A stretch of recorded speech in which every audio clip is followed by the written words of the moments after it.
Kanina pong umaga, natutunan natin yung LOVE ni Lord. Amen, mga kapatid.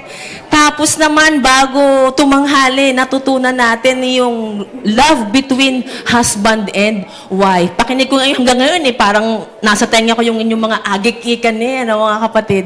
Ngayon naman po, sabi dun sa tinuro sa atin, Pastor James kanina, love between husband and wife. Alam niyo po ba yung love between husband and wife equals to family? Amen, mga kapatid. So, pag-usapan po natin ngayon yung love in the family. Meron po akong tanong, kanino kayang idea or plano yung pamilya or pagpapamilya? Wow, gagaling nyo naman. Praise God. Define po natin, what is family according to the Bible? Yan. According po sa Bible, the family is the fundamental institution of society ordained by God. Kaya tama kayo, mga kapatid. It is constituted by marriage and is composed of persons related to one another by marriage, blood, or adoption. So makikita po natin, mga kapatid, ang pamilya ay itinalaga ng Diyos. Ang Diyos ang may idea, ang Diyos ang nakaisip, ang Diyos ang nagplano ng bawat pamilya. So binibigyan din po ng Biblia that God designed families to populate the earth and obey His word. Sabi po ng Genesis chapter 1 verse 28, God blessed them and said to them, be fruitful and increase in number. So yan po yung layunin, yan yung idea, yan yung plano ng Diyos para sa isang pamilya. So malinaw po na ang pamilya ay idea at disenyo ng Diyos na nagsisimula sa mag-asawa. Amen, mga kapatid? It calls for families to be built in wisdom, respect, love, and harmony. Ito yung mga gagawin ng pamilya na itinayo ng Diyos. They should honor parents, nurture children, maintain strong family bond, at dito ngayon pumapasok yung love in the family. Amen, mga kapatid? So, ibig sabihin, yan po yung panawagan ng Diyos sa bawat pamilya na itinayo at pinlano ng Diyos. Sumasaklaw po dito yung deep emotional bond and connection that exists between family members. So, yung pong love in the family is characterized by affection, support, care, and loyalty. Kaya nga po may tinatawag tayong familial love. Sabihin nga po natin, familial love. Yan. Dito po sa familial love, pinapakita po yung parental love for children, relationship between siblings, at saka po yung love shared among extended family members. Na siya pong pag-uusapan natin ngayon, mga kapatid. What comprises love in the family? Yan, nakalagay na. Number 1, parental love. Sabihin nga po natin, parental love. Ano po ba ang sinasabi ng Diyos pagdating sa parental love? Tingnan po natin ang sabi ng Proverbs chapter 13 verse 24. Sabi po doon, whoever spares the rod hates his son, but he who loves him is diligent to discipline him. So ibig sabihin, mga kapatid, tinuturo po sa atin ng Biblia that parental love requires correction and discipline. Sabihin po natin, correction and discipline. Yan. Ang pagmamahal ng magulang ay pagtutuwid at matiyagang pagdidisiplina. Ano po ba yung pagdidisiplina? Ang pagdidisiplina po ba ay kailangan nating saktan or pasakitan or parusahan yung ating mga anak? Hindi po. Ang pagdidisiplina po ay ang matiyagang pagsasanay or training sa ating mga anak. Yun po yung sabi doon, no? Is diligent to discipline him. Ito po yung matiyagang pagsasanay, pagtutuwid, or pagtitraining sa ating mga anak. Sino po ang may kilala ditong mga atleta? Di po ba yung mga atleta, wala po silang tigil sa pagtitraining? Di ka yung coach nila, kakalaro lang nila kagabi, kinabukasan sila ay magtitraining na ulit. Bakit po? Para manatili silang fit. Yung po mga sundalo, grabe ang training ng mga sundalo. Tama? Bakit po sila nagtitraining? Kasi para lagi silang handa sa anumang battle. So, ganun din po ang sinasabi ng Biblia. When it comes to our children, kailangan din nila ng pagsasanay, kailangan din nila ng training, at kailangan din nila ng disiplina. Tayo pong mga magulang, sino po dito ang parents? Taas nga po ang kamay. Yan. Sino po ang gustong someday ay siyang maging parent? Yan. So, meron pong dalawang pribilehiyo at responsibilidad ang pagiging magulang. Una, yung sabi po sa Genesis chapter 1 verse 28, "Then God blessed them and said, be fruitful and multiply." Sabi po doon, be fruitful and multiply. Pinagpala po ng Diyos ang sangkatauhan upang maging fruitful, upang magpakarami. So, ibig sabihin, yung married couples are to raise children. Yan po yung ordinary privilege and responsibility ng mag-asawa. Pero meron pa pong isa. Kung merong ordinary, meron pong special. But the special privilege and responsibility of Christian parents is to bring their children up in the discipline and instruction of the Lord. Yun pala po yung parental love na tinatawag at yun yung special privilege and responsibility ng mga Kristiyanong mga magulang. Ayun mga kapatid, sabi po sa Ephesians chapter 6 verse 4, "Fathers, do not provoke your children to anger. Do not exasperate them to the point of resentment with demands that are trivial or unreasonable or humiliating or abusive." Ano pong kasunod dyan? "Nor by showing favoritism or indifference to any of them, but bring them up tenderly with loving kindness." Kaya yung disiplina ay hindi ito pananakit. Tama mga kapatid? In the discipline and instruction of the Lord. Yun pala yung disiplina, yun pala yung instruction ng Lord sa bawat mga Kristiyanong mga magulang. So tandaan po natin, tayo ng mga magulang, sino nga po ulit dito ang parents? Sino ang gustong maging parents? Tandaan po natin, sa pagdidisiplina ng anak, hindi po kailangan na ibuyo natin yung damdamin nila na sila'y maghimagsik laban sa atin. Kasi aminin po natin, yung correction masakit. Tama mga kapatid? Pag sinasabi mo yung totoo, nasasaktan yung mga tao na gusto nating ituwid. Pero yun po yung paalala ng Bible, huwag nating ibuyo sila sa paghihimagsik laban sa atin. Anong dapat nating gawin? Sa halip, palakihin sila ayon sa disiplina at aral ng Panginoon. Sanayin ang mga anak na maitama, lumakad ayon sa turo at aral ng Panginoon. So, ibig sabihin mga kapatid, leading our children to the Lord is the best parental love and discipline na nire-require sa ating mga magulang. Amen mga kapatid, iyan po yung special assignment. Kung ikaw ay magulang ngayon at kung ikaw in the future ay nagbabalak na maging magulang, ay dapat alam mo kung ano yung special assignment ng Diyos sa'yo bilang isang magulang. Amen mga kapatid, and that is to lead our children to the Lord. Ang pinakamahalagang goal po ng Kristiyanong magulang is to lead and guide their children to the Lord. Yun pala po yung parental love. Nung nag-aaral ako nito mga kapatid, sabi ko, Lord, ano gang ituturo ko? Hindi po ko expert. Hindi po ko expert. Kami po ay magto-23 years pa lang na kasal ni Brother Mar this coming April 27. Uy, happy anniversary.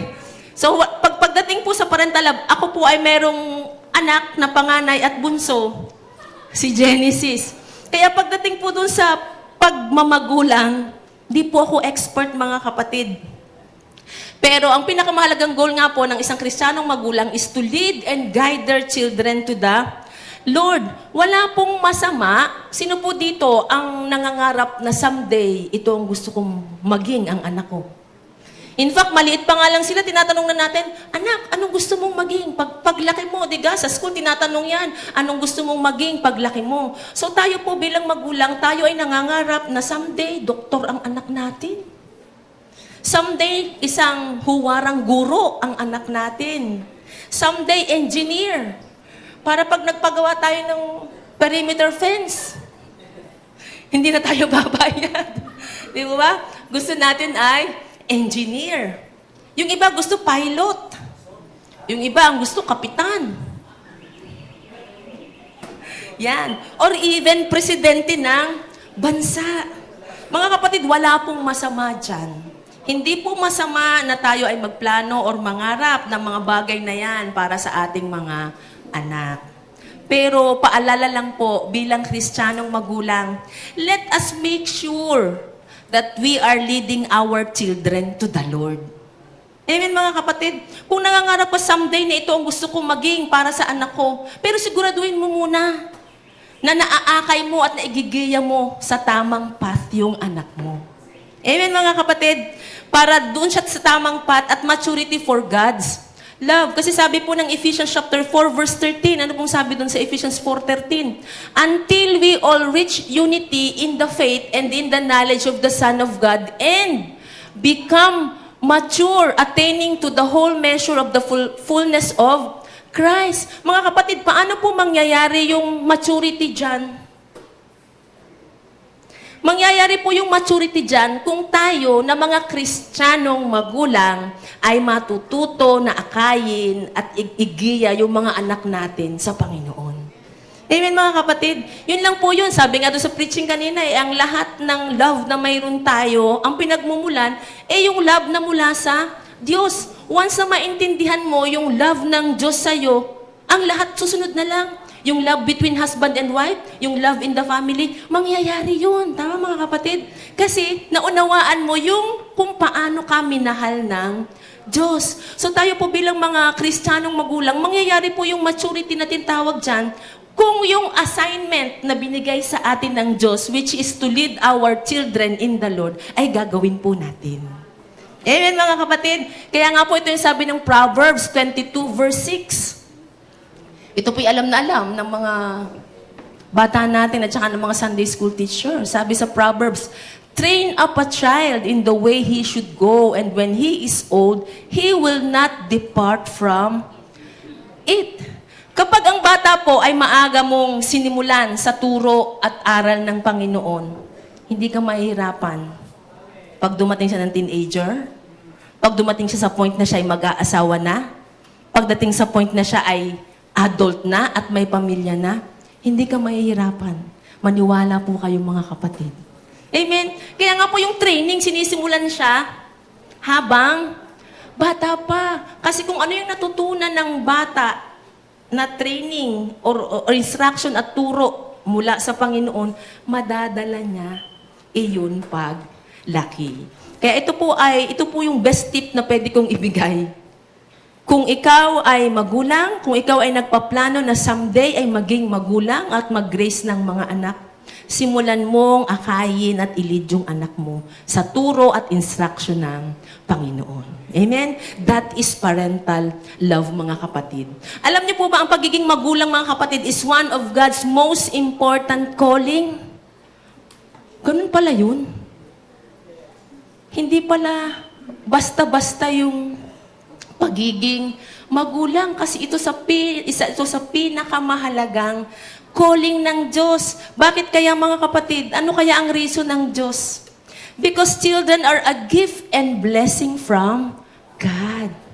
Amen mga kapatid? Sila ay regalo. Sila ay pamana. Yun po ang sabi ng Psalms 127 verse 3. Sabi po sa Psalms, children are a heritage from the Lord.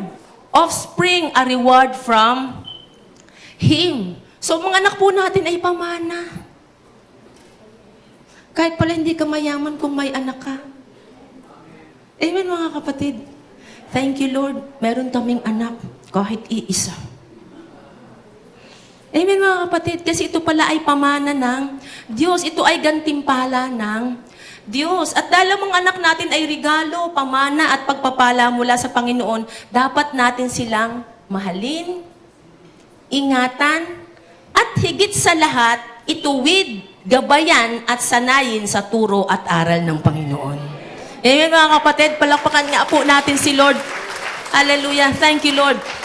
Thank you Lord. Ibinigay po sa atin ng ating mga anak or pinagkatiwalaan tayo ng Diyos, ng kanyang pagpapala at ng kanyang gantimpala at yung kakayahan, upang buong kakayahan at katiyagaan po natin sila maitanim sa puso ng mga anak natin. Alin? Yung pagmamahal ng Diyos. Yun pala yun mga kapatid. Tayo ay pinagkatiwalaan ng mga anak Kasi ang main purpose ng Diyos ay maitanim natin buong kakayahan at katiyagaan nating maitanim sa puso ng mga anak natin yung love ng Diyos. Kasi doon nga nagmumula yung lahat. Pag naunawaan natin, pag maaga pa lang yung bata, pinaunawa na natin yung pagmamahal ng Diyos. Hindi tayo mahihirapan sa paglaki ng ating mga anak. Ibig sabihin yun pala yung first and foremost privilege and responsibility po natin bilang mga Kristiyanong magulang. Tandaan po natin mga kapatid, the home is the first classroom. Siguro yung iba narinig na ito. The home is the first classroom. Parents are the first teachers. And love is the first lesson. Amen mga kapatid. So yun po yung pala, wala na po ako maraming pwedeng sabihin na tip or advice. Sabi ko nga po sa inyo, hindi po ako expert pagdating sa parental love. Pero iisa lamang po ang alam ko. Bilang isang Kristiyanong magulang, I should lead my child or my children to Christ and train them up in the discipline and instruction of the Lord. Amen mga kapatid. Yun lang mga kapatid, and that is true parental love. Hindi pala natin kailangan ng napakaraming steps how to become a good parent. Yun lang pala yung pinapagawa sa atin ng Diyos. Na bilang isang Kristiyanong magulang, we should lead our child or our children to Christ and train them up in the discipline and instruction of the Lord. Kaya't kung mahal mo ang anak mo, sino po dito nagmamahal sa kanyang anak? Praise God. Nasaan po si Genesis? I love you, Genesis. Kung mahal mo ang anak mo, gabayan mo siya at akayin kay Kristo. Ituwid at sanayin sa mga aral at turo ng Panginoon. Amen mga kapatid? Sa lahat po ng mga Kristiyanong magulang dito, sino po mga Kristiyanong magulang dito? Taas nga po ang kamay. Taas po natin ating kamay, baka kasi mamaya makatulog na kayo. Sa inyo pong lahat ng mga Kristiyanong magulang dito, sa inyo pong lahat na masisipag at matitiyagang Christian parents na gumagabay, inaakay ang kanilang mga anak. Yung ang mga anak ay teenager na, inaalaw nila na yung God-given talent ng mga anak nila ay dito nila magamit. Dito sila magpasiklab sa church. Dito nila ilabas. Dito nila ibuhos ang lahat ng kanilang talento. Sa mga magulang po na matiyaga, na sabi sa Tagalog, pagka nag-aariya, pag may alaga kang mga hayop, ariyahin mo nga yan, papunta dun sa pastulan. Sa mga matitiyaga pong magulang na nag-aariya ng kanilang mga anak papunta sa church, congratulations po sa inyo for a job well done. Amen mga kapatid. Hallelujah. Sa inyo po mga magulang na mas piniprefer nila na ang peer groups or circle of friends ng kanilang mga anak ay taga-church. Amen mga kapatid. Kanina nga po may kausap akong kabataan dun. Ang hirap po talaga kasi ng buhay sa labas ng church. Sabi ko, tama ka, Ining, kasi yung mundong tinitirahan natin ay pasama ng pasama at pasira ng pasira. Pero congratulations po dun sa mga magulang na mas gusto nila.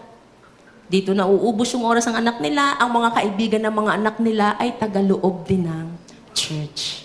Congratulations po for a job well done. Tandaan po natin mga kapatid, sige po palakpakan natin si Lord. Tandaan po natin, kapag ang anak natin or ang bata ay maaga pa lang ay sinimulan na natin sa disiplina, turo at aral ng Panginoon, less po itong magiging sakit ng ulo ng pamilya. Amen mga kapatid. Kung ang anak mo ay hindi sakit ng ulo ng pamilya, siguradong hindi yan magiging sakit ng ulo ng lipunan. Amen mga kapatid. Amen. So yan po yung mga kapatid. What comprises love in the family? Parental love. At ang pinaka-ultimate na assignment nga po sa atin ng Diyos is to lead our child or our children to Christ and in the training and instruction of the Lord. Yan po. The rest po, susunod na lang dyan. Yan po yung pinaka-mahalaga. Amen mga kapatid. Number 2, mga kapatid, what comprises love in the family? Love between siblings. Sino po dito ang may kapatid? Praise God. Sino po dito ang may mga kapatid? Sino po dito ang walang kapatid? Ayun, tumaas ang aking anak. Sa inyo po na mga walang kapatid, huwag kayong malungkot. Marami kayong kapatid dito sa church. Tama mga kapatid? Minsan siguro pagka marami kayong magkakapatid, ito na pumapasok sa isip mo or minsan siguro wini-wish mo, sana only child na lang ako. Sino po nakapag-wish ng ganito? Siguro lalo na yung mga panahon ng una-una, diga? Sana only child na lang ako. Lalo na kapag may gusto ka at inuna ng nanay mo ang gusto ng kapatid mo dahil siya ang bunso. Tama? Naranasan niyo po yun mga kapatid? O kaya naman, ikaw na lang ang parating tagasalo ng lahat ng pinaglumaan, pinagliitan, lahat ng handown ng mga ate at kuya mo kasi ikaw ang bunso. Nakaka-relate kayo mga kapatid? Kaya minsan parang nawi-wish natin, sana only child na lang ako. Tapos sasabihin pa nung nanay mo, magpalamang ka na at ikaw naman ang mas matanda. Naalala ko po yun, dahil kami po'y 10 magkakapatid. So, naranasan ko din yun, yung magsampot ng pinagliitan ng kapatid. Kaya, pareho lang tayo ng karanasan, mga kapatid. So, ibig sabihin po, mga kapatid, nasa na ako? Kung ikaw, madalas sa pamilya, hindi po mawawala yung sa relasyon ng magkakapatid, nandyan yung disagreement. Naranasan nyo po yun? Minsan di mo kasundo yung kapatid mo. Merong frustrations. Meron minsan kayong mga tampuhan at matagal na argumento or hindi pagkakasundo. Nangyayari po ba yan, mga kapatid? Tapos ang kultura natin tinuturo pa ganito, that sibling rivalry is normal. And friends, not siblings, are the natural choice for support. Pero hindi po yan umaayon sa tinuturo ng Bible. Yung para bagang hindi ko po sinabing masama, ang magkaroon tayo ng kaibigan. Pero hindi po yan umaayon sa plano ng Diyos para sa magkapatid. Kasi maganda po ang plano ng Diyos sa magkapatid. Praise God. Kung ikaw ay may kapatid, pasalamatan mo si Lord. Hallelujah. Kung wala kang kapatid, biologically, marami kang kapatid dito sa church. Tama mga kapatid? So, yan po yung normal na nangyayari. Tapos sabi nila, pag may problema ka, ang una mong tinatakbuhan ay yung kaibigan mo. Pero hindi po ganyan ang plano ng Diyos. Maganda po ang plano ng Diyos sa mga magkakapatid. Ano pong sabi ng Proverbs 17:17? A friend loves at all times, and a brother is born for a time of adversity. Kung titignan po natin yung verse na yan, mga kapatid, yung unang part, yan ang madalas nating naririnig. Tama? Yan ang madalas nating sinasabi. A friend loves at all times. That good friends stick close by no matter what. Pero yung second part po, hindi po natin madalas naririnig. And a brother is born for a time of adversity. Pero alam niyo po ba, napaka-powerful po nung second part na yun, nung verse. A brother is born for a time of adversity. Sa dinami-dami po ng ating relasyon, sino po dito may mga karelasyon? Tayo po'y nabubuhay sa relasyon. Tama, napakarami nating mga relasyon. Pero alam niyo po yung napaka-challenging sa lahat ng napakarami nating mga relasyon? Ay yung relasyon within family circle, especially among siblings. Tama po mga kapatid? Kakaiba kasi yung relasyon ng magkapatid. Tignan nyo, minsan magkabati kayo. Minsan hindi. Nararanasan nyo po yon? Minsan sweet-sweetan kayo magkapatid. Minsan naman para kayong mga dragon. Kung mag-away. Tama? Yung isa minsan galit na galit pag nagamit yung sapatos ng isa. Ikaw naman napakaburarang gumamit ng sapatos. Iningat-ingatan ko nga yung sapatos na yan. Minsan naman, ino-offer pa natin, may damit akong maganda, bagay sa'yo. Di po ba?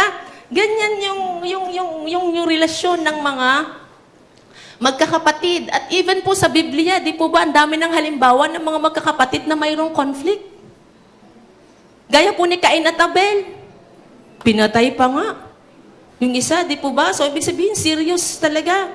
Si Esau at si Jacob. Hindi po ito yung Esau na nandyan sa kalye. Ito po yung kapatid ni Jacob. Si Joseph at ang kanyang 11 kapatid. Di po ba matindi ang kanilang conflict? Si Mary at saka si Martha, meron silang mga disgusto, meron silang mga conflict sa kanilang relasyong magkakapatid. Pero hindi po yan ang gusto ng Diyos. Mga kapatid, hindi po yan ang gusto ni Lord. Sapagkat klaro po ang Bible that siblings should have each other. Yun mga kapatid. Simula't simula, ang plano ng Diyos para sa pamilya ay maging lugar kung saan ang bawat miyembro nito ay makakadevelop ng identity, self-esteem, self-worth, at relationship with God. Sabi po ni Pastor James kanina, yung mag-asawa, yung pagmamahala ng mag-asawa ay illustration or larawan or ginagamit ng Diyos para ipakita yung pagmamahal ng Diyos sa atin. Tama po yun mga kapatid, sapagkat ang pamilya po ay ginagamit ng Diyos bilang larawan ng church. Ayan mga kapatid, He is the Father, Jesus is the elder brother. Si Jesus po ang tunay na big brother. And His people are all brothers and sisters in Christ. Kaya kung mapapansin nyo nga po pag nagbabasa tayo ng Bible, sino po nagbabasa dito ng Bible? Praise God! Pag nagbabasa tayo ng Bible, ang dami po sa New Testament na utos sa ating mga Kristiyano to show brotherly love to one another. Amen mga kapatid, ito po ilan lamang. Sabi sa Romans chapter 12 verse 10. Sabi po ng Romans 12:10. Show family affection to one another with brotherly love. Outdo one another in showing honor. So ano pong pinapagawa dyan? Family affection. Magpakita daw tayo ng family affection saan? Doon sa mga kapatiran natin sa church. Kaya nga po yung church ay larawan ng isang malaking pamilya ng Diyos. Amen? Sabi po sa 1 Thessalonians chapter 4 verse 9, but concerning brotherly love, you have no need that I should write to you, for you yourselves are taught by God to love one another. Ibig sabihin po, yung love, nagsisimula po yun sa pamilya. Remember po yung sabi natin kanina? The home is the first classroom and parents are the first teacher and love is the first lesson. Kaya yung love talaga, sa pamilya siya sisimula. Sabi sa Hebrews 13 verse 1, keep on loving one another as what?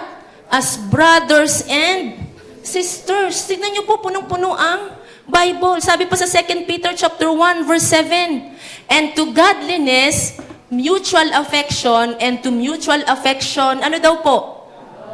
Love. Sabihin nga po natin, love. Eh kung yan po ang command at plano ng Diyos na dapat ine-exercise ng church, tama po? Eh di, dapat po, nangyayari yan at una nagsisimula sa pamilya. Amen? Kasi ano po ba ang basis ng Lord? Ano ba sinasabi niya? Brotherly love. Amen, mga kapatid? So, ibig sabihin, dapat talaga yung love ay nagsisimula within the family. Yung love within the family, mailalabas mo lang yan sa church. Kung totoo na may love na nangyayari within the family. Amen, mga kapatid?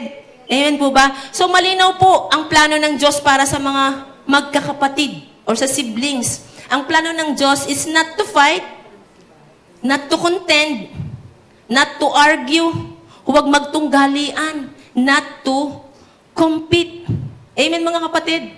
And that same love ang nais niyang i-apply natin sa ating mga kapatiran dito sa church. Sabihin nga po natin sa ating katabi, kapatid, I love you with the love of the Lord. Amen, mga kapatid. So, tandaan po natin, love in the church begins in the family. Simple lang po yan, mga kapatid. Paano mo mamahalin yung hindi mo naman kaano-ano, hindi mo kamag-anak, mga kapatid, kung sarili mong kapatid, hindi mo naman kayang mahalin.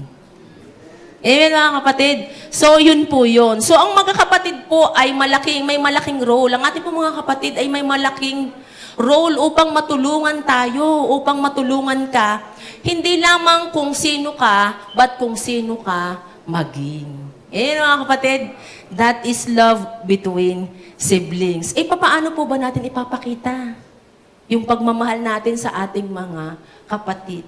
Ito pong hinanda ko ay practical ways to show love with your siblings. Number 1, treat them with respect and kindness. Minsan po kasi, sa sobrang casual natin sa ating mga kapatid, masyado tayong casual, nakakalimutan natin yung respect and kindness.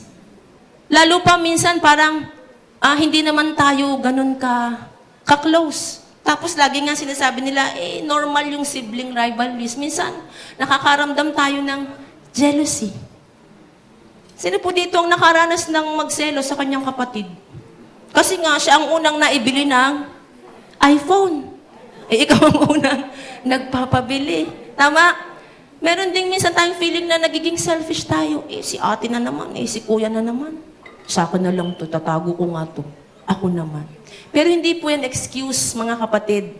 Kasi pag may feeling po tayong ganyan, mahihirapan po tayong mag-respond in respect and kindness kapag ganyan ang pakiramdam natin towards our siblings. Tama, mga kapatid? Anong dapat kung ikaw ay nakakatanda? Sabihin kung ikaw ay ate or kuya sa pamilya, be a good example with your younger siblings. Tama, mga kapatid? Maaaring magkakaiba kayong magkakapatid. Hindi naman po kayo pare-pareho ng gusto. Tama?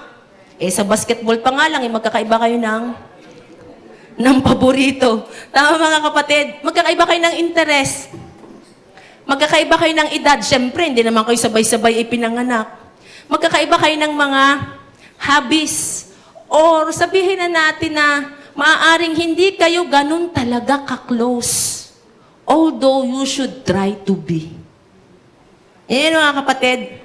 Pero ang pagiging hindi nyo masyadong close should not stop you treating each other with respect and kindness. Amen, mga kapatid. Tandaan nyo, they are family. After all, they are a gift from God. Amen, mga kapatid. Kapatid mo yan, hindi mo maitatanggi. Magkamukha nga kayo. Ayan, mga kapatid. So, let us treat our siblings with respect and kindness. Pangalawa, mga kapatid, paano tayo magsushow ng love, mga kapatid? Talk to them. Siguraduhin po natin, mga kapatid, na yung mga kapatid natin ay hindi nandun sa bottom line ng mga to-do list natin.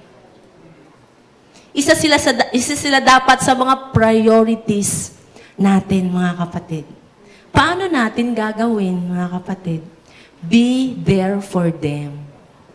Paano tayo magme-make time? Siyempre, dapat nandun ka sa tabi ng iyong kapatid. Kung ate ka at kuya ka, look out for your siblings. Naalala ko po, nung kami po ay maliliit, kami po kasi ay 10 magkakapatid. Parang 10 daliri. Naalala ko po noon, ang nagpapaligo sa amin si Ate Lilet. Tapos noon po, pag nililiguan ka, ang usong panglinis, yung bato, yung pangilod. Papataasin kami ganyan ni Ate Lilit yung kamay namin. Tapos hihiludin niya yung katawan namin, ikot na kami sa sakit nung bato. So kung ate at kuya ka, naranasan mo yan, or ikaw dapat yung nag-look out para sa iyong mga kapatid. Kung may mga struggle sila, alam niyo po ba kahit sila yung mga mas bata sa atin, may mga struggle po. Tama, mga kapatid? May mga struggle sila into something, try to help them. Halimbawa, ang kapatid mo yung estudyante. Ano bang struggle ng mga estudyante? Projects. Tama? Yung napakarami nilang mga assignment. Minsan may struggle din sila sa relationship. Pagkaga nagka-teacher sila ng terror. Diga? Struggle din po yan, mga kapatid. At minsan pa, pagka medyo malaki-laki na, ang struggle nila, love life.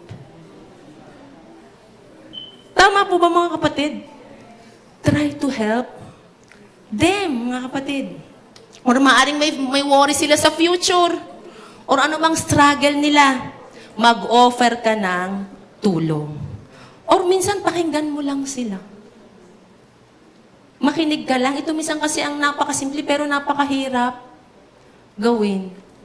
Pero kung makikinig po tayo, pakinggan lang natin sila nang hindi natin sila ginajudge. Makakatulong po ito, mga kapatid. Amen? Pangatlo, pray for them. Wow, napakahalaga nito, mga kapatid. Pray for them. Ang pagpapanalangin po para sa iba ay napakalaking bahagi ng panalangin. Make sure that you pray for your siblings. Sino po ditong nananalangin sa kanyang mga kapatid? Mahalaga po yun, mga kapatid. Make sure that you pray for your siblings. Pasalamatan mo ang Diyos kung paano sila iningatan at tinulungan ng Diyos. Sa biyaya ng Diyos, magagawa nating mahalin ang ating mga kapatid. Ipanalangin mo sila, lalo na kung hindi pa sila born again. Sino po, alam ko marami pa dito sa atin, ang mga kapatid natin ay hindi pa born again. Ipanalangin mo sila na makilala din nila si Lord, lumago din sa biyaya at makasama mo sa church. Amen, mga kapatid. Remember, the family that goes to church together are graced. Amen, mga kapatid. Panalangin po natin kung hindi pa sila born again. So mga kapatid, how to show love between siblings, yung kung practical. Number 1, treat them with respect and kindness. Pangalawa, make time for them. And how are we going to make time with them? By being there for them, talking to them, and praying to them.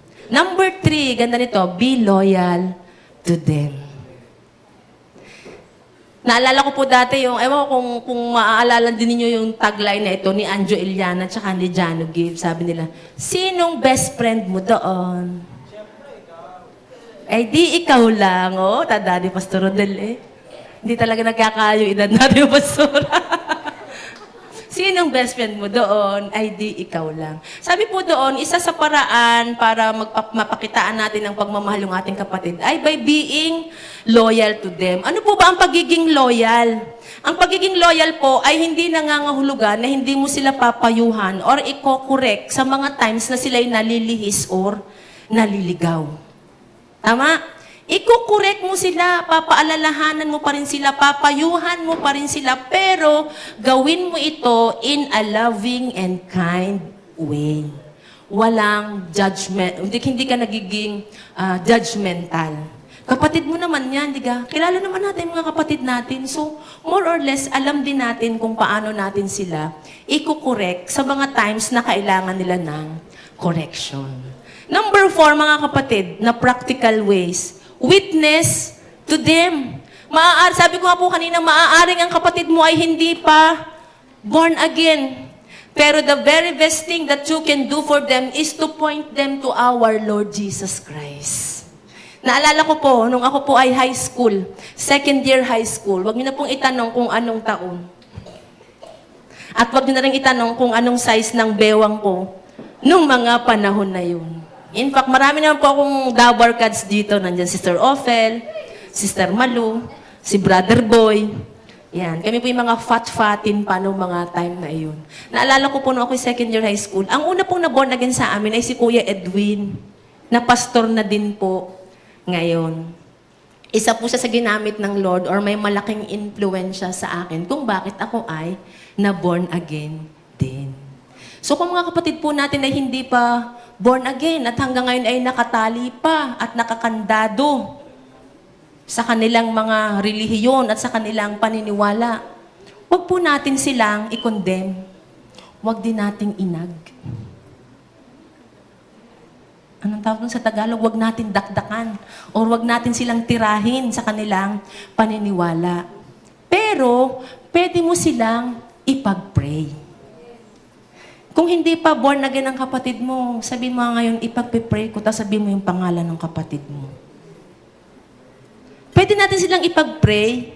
At itong isa sa pinakamahalaga, make sure that your life is a good and consistent Christian example to them.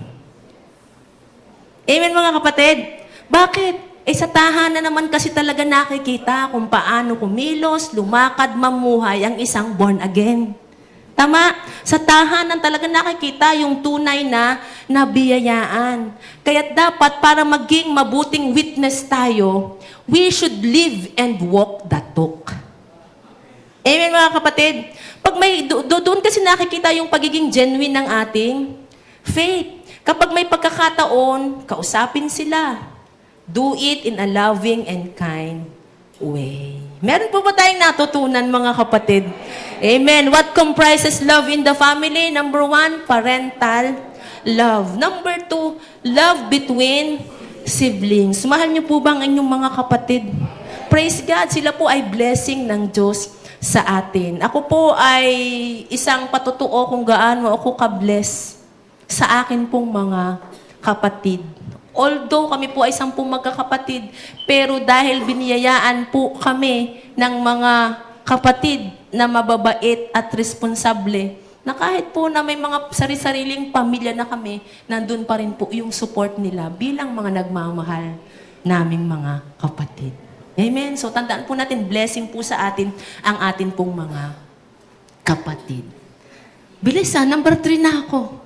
Number 3 mga kapatid, love with the extended family. Ano po ba yung extended family in the Bible? Ito po yung definition ng extended family in the Bible. What is extended family in the Bible? Extended family is defined as a group of people related by blood or marriage, including grandparents, aunts, uncles, cousins, and other relatives. Alam niyo po ba mga kapatid na ini-encourage tayo ng Bible, hindi lang mahalin natin or suportahan natin yung immediate family natin.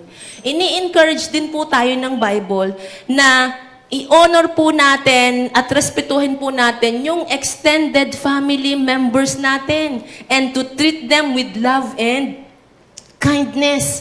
May scripture po tayo dyan mga kapatid. Sabi po ng 1 Timothy chapter 5, verse 8, But if any do not take care of their relatives, especially the members of their own family, they have denied the faith and are worse than an unbeliever. Wow.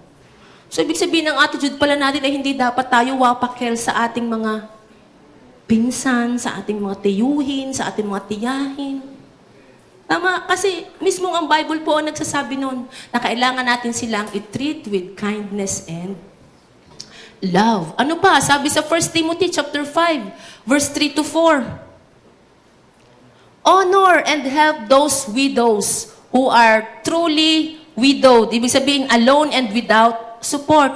Sabi po dun sa verse 4, But if a widow has children or grandchildren who are adults, see to it that these first learn to show great respect to their own family as their religious duty and natural obligation, and to compensate their parents or grandparents for their upbringing.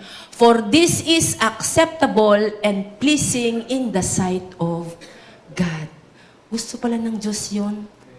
Katanggap-tanggap, nalulugod pala si Lord. Kalugod-lugod pala sa Diyos na ipapakita natin yung love and kindness even sa extended family members natin, mga kapatid.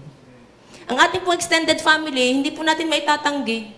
Karugtong na po ng buhay natin yan. Tama mga kapatid? Yan po yung nakatagpi na sa ating buhay. Pero dahil sa napaka-busy mga schedules po natin, sino po dito may mga schedules? Dami po nating schedule mga kapatid. Sa dami ng mga schedules natin sa buhay, estudyante ka man, nagtatrabaho ka man, magulang ka man, napakadami nating mga schedules, busy ang schedule natin. At madalas, nanineglect po natin na ma-maintain yung connection with these family members. Nakakalimutan natin sa sobrang busy natin. Itandaan po natin sa kahit ano namang relasyon, time and communication are very important factors. Tama mga kapatid? Para manatiling matibay yung bond natin with our extended families. Yung pinrepair ko dito mga kapatid, simple lamang po, yet effective. Simple ways how to build a loving and strong bond with our extended families. Number 1, celebrate your extended family members. Baka po hindi na natin ito nagagawa kapag may mga special na okasyon. Lalo na kapag yung extended family natin ay malalayo. Pero sabi po doon, celebrate your extended family members kapag may special occasions, birthdays, or significant milestone ng kanilang buhay, makiselebrate po tayo mga kapatid. Amen? Wedding anniversaries or graduation. Bakit kailangan tayo makiselebrate mga kapatid? Kasi po, ito pong shared memories and experiences with them can help you and your extended family members closer. Mga kapatid, kaya kahit po malayo, kung may sasakyan din naman tayo, ipuntahan po natin yung ating mga extended families. Pangalawa, ito po, bless tayo, take advantage of technology. Ang communication po ngayon mga kapatid ay hindi na mahirap, napakadali po ng communication, napakabilis po ng communication.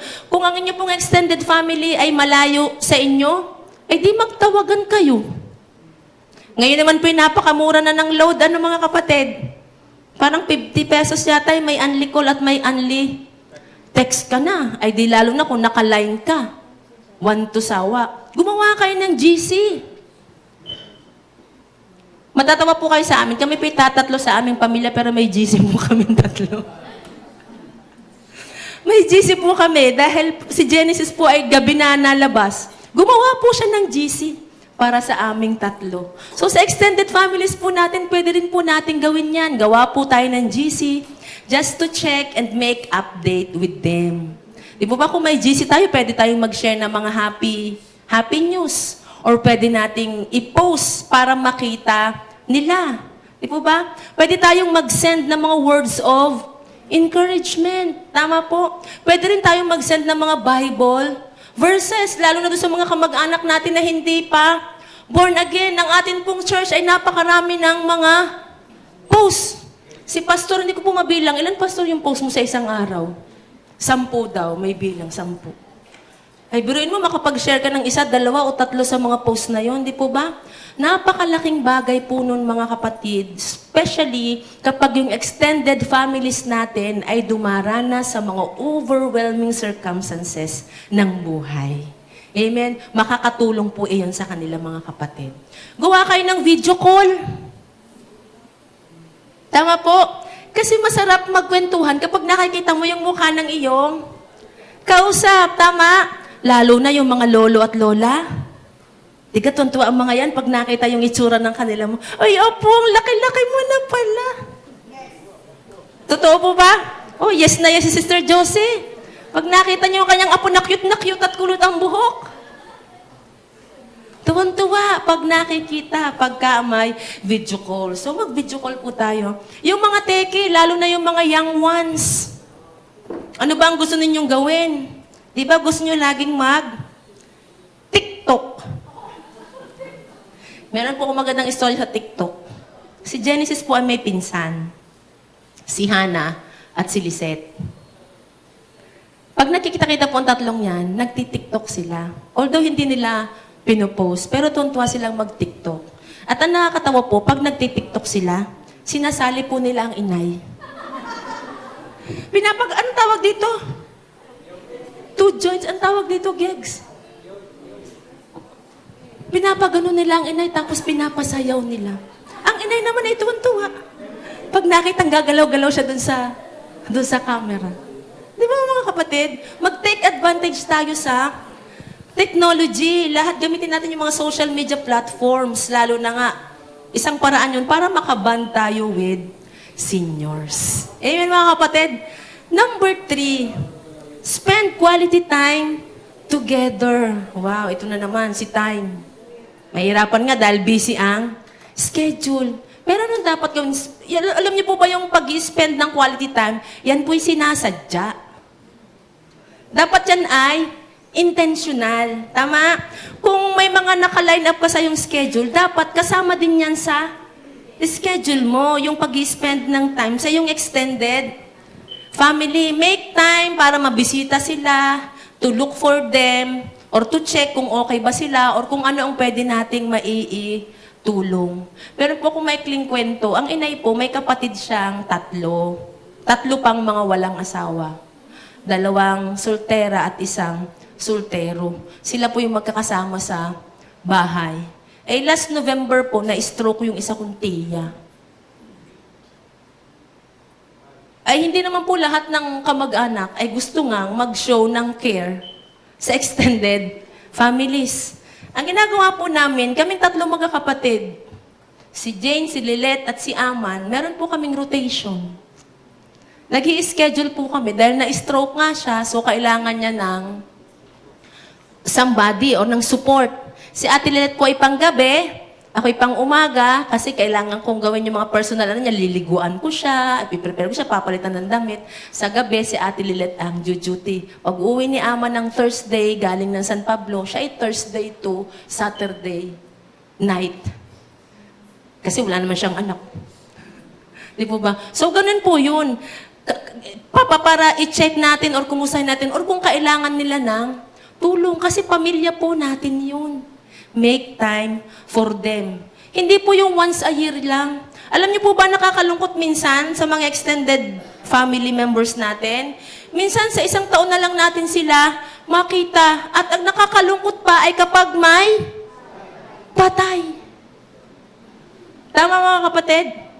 Once a year na lang, tapos makikita-kita kayo ay kapag ka may patay. So take initiative to organize or invite them to join fun activities together. Pwede namang, uy, pinsan, samahan mo nga ako mag-jogging. Nung isang linggo po, naghahanap ako ng mga kasama maglakad. Lahat ng chinat ko. Ayaw akong samahan. Maglakad na lang ako mag-isa. Si Brother Mar, ayaw din ako samahan. Kasi baka daw mapasobra siyang slim, dahil slim na siya. So pwede po mga ganun. Tawagin natin, uy, Kasin, samahan mo naman akong maglakad or tayo ay mag-jogging. Yung mga outings or reunions. Ngayon, nauuso na naman ang mga outing dahil summer na. Picnic. O kaya, magsama kayo, mag-volunteer kayo for a good cause. Halimbawa, yung blood donation dyan sa BAT MC. Or kung may mga fun run. Paraan po yan para makaband tayo dun sa ating mga extended families. Number 4, carry on family traditions. Hindi ko po alam kung ano ang tradisyon ng inyong pamilya. Pero sa amin pong pamilya, siguro kaya ganito yung size namin. Ang tradisyon po namin, mahilig kaming kumain. Kung kayo po'y makakarating dun sa amin, may pinagawa po dong lamesa si Ate Josa. Kita niyo po yung lamesa sa Lumean? Yung mahabang gayon. May lamesa po doon. Kasi pagka po meron akong kapatid na mahilig mag-schedule, kumain tayo. Pag hindi sa labas doon sa kusina ng inay at ni Ate Lilet, doon po kami magsasama-sama, kami ay kumakain. Yun po yung aming tradisyon.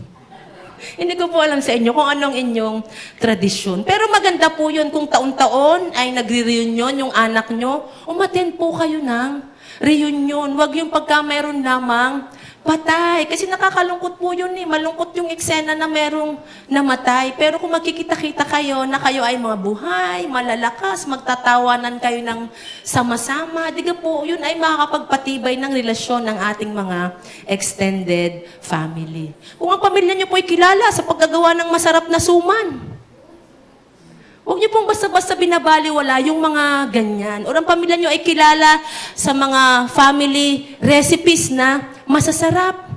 Tuloy po natin yan. I-try. Ay, ari, si Inang ari, kagaling magluto ng... May kinain ko kanina, empanada. Baked empanada. Tuloy po natin. Kasi makakapagpatibay po yan ng relasyon. Kung ang tradisyon naman ng family nyo ay gustong-gusto nyo laging kayo nagpapa-family picture, ay bakit hindi? Di po ba? At gusto nyo pag nagpa-family picture kayo, meron pang motif. Lahat nakaputi, lahat nakaitim, lahat naka-red. Maganda po yung banding at pagpapatibay ng relasyon ng ating mga extended family ties. Amen, mga kapatid? Last, number 5, mga kapatid. Ito, mahalaga po ito. Resolve conflicts amicably. Wala pong pamilyang perpekto. Gaya ng pagsasama ng mag-asawa, walang perfect na pagsasama. So, ganun din po, walang pamilyang perpekto at ang mga conflicts ay hindi natin maiiwasan. Tama po? Pero iwasan natin na ang mga misunderstanding o resentment natin ay lumaki. Tama? Kasi, pag po ganyan, hindi lamang tayo mismong involved ang nadadamay. Pati yung iba.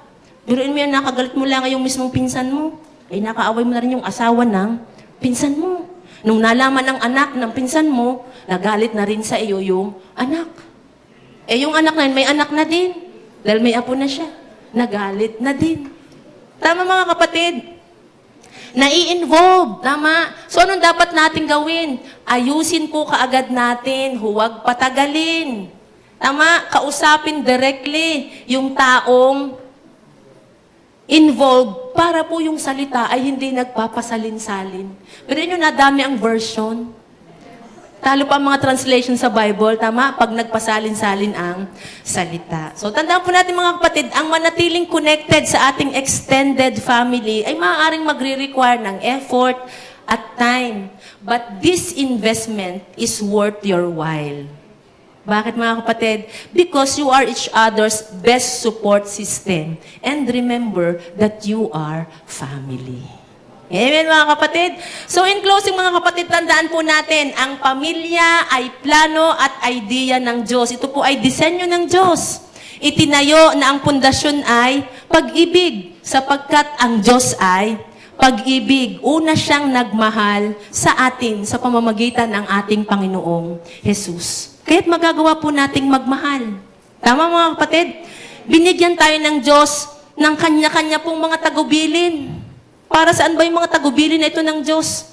Upang lakaran po natin at sundin para sa pamilyang binuo at ibinigay ng Diyos sa atin. Balikan lang po natin, ito yung na-discuss na ni Pastor James kanina. Ano po ang tagubilin sa husband and wife? Sabi po sa Ephesians chapter 5, verse 22 at 25. Ibig sabihin, ang pamilya po ay idea, plano at disenyo ng Diyos na hindi tayo mahihirapan na lakaran at sundin ito kasi meron pong designated assignment ang Diyos sa bawat sa atin. Kung ikaw ay asawang babae, di po ba sabi sa Ephesians 5:22, wives, submit yourselves to your own husbands as you do to the Lord. Magiging masaya or mabubuo or matibay yung love sa family pagka yung asawang babae ay marunong magpasakop sa kanyang asawa. Amen? Magagawa natin magpasakop nga or magagawa natin magpasakop kung naintindihan natin yung pag-ibig ng Diyos. Yan po ay para sa mga asawang babae. So yun po ang gagawin natin para maging masaya yung ating pamilya. Next, sa husband. Husbands, love your wives, just as Christ loved the church and gave Himself up for her. Amen, mga kapatid. Yung sinasabi ni Pastor James kanina na, ang pakasalan ka ay sakripisyo. Tama, mga kapatid. Magagawa nating mahalin ang ating asawa kung naiintindihan natin kung paano din tayo minahal ng Diyos. Amen? Kapag naiintindihan natin yung pag-ibig ng Diyos na hindi nagbabago. Kung ikaw naman ay parents, meron ding assignment si Lord, huwag kang mag-alala. Amen po. Ano sabi sa parents? Fathers, do not exasperate your children. Instead, bring them up in the training and instruction of the Lord.